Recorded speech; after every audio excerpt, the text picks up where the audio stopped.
the fact that we are a social species and our survival advantage is that we are social, and the more we work together, and we do need to have our own individual selfishness in order to stay alive, to reproduce, but we try to curtail that again for the survivability of the race. And if we don't survive, then our species doesn't continue.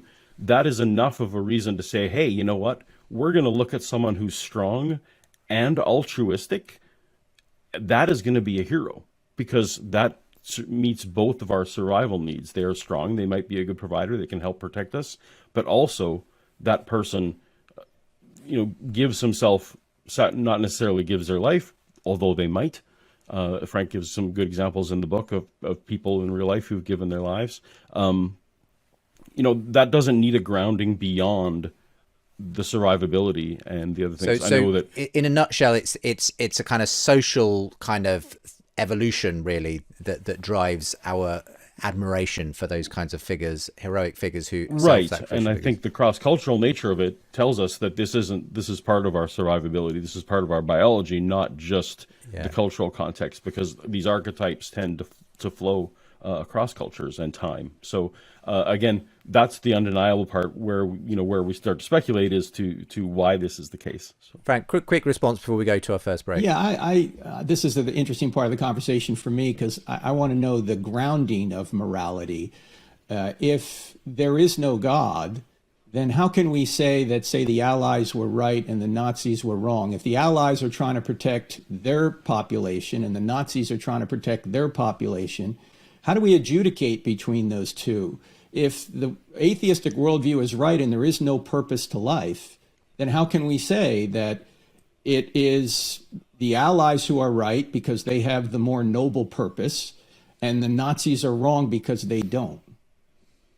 Well, the only way we can adjudicate anything is by agreeing to an adjudicator and agreeing to a set of rules that we will go to an arbiter. You can't just declare that the ref is on your side and therefore the ref will always rule on your team. I think one of the things, you need to, for anyone to agree that the Nazis were wrong and the Allies were right, you would need to at least agree upon some goals of human flourishing or some goals of equality.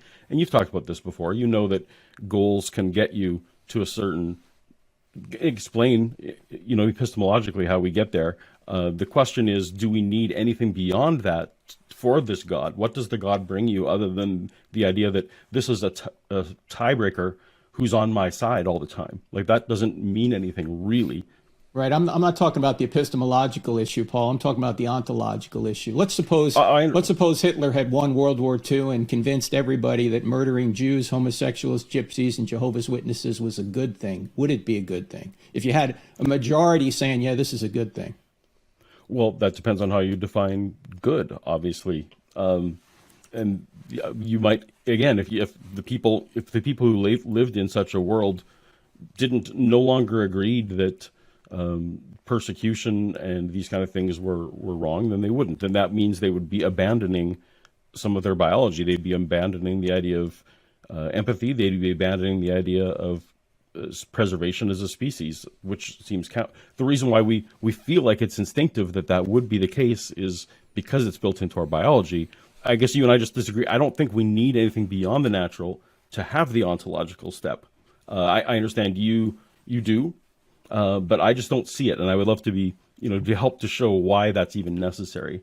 A tiebreaker doesn't make it.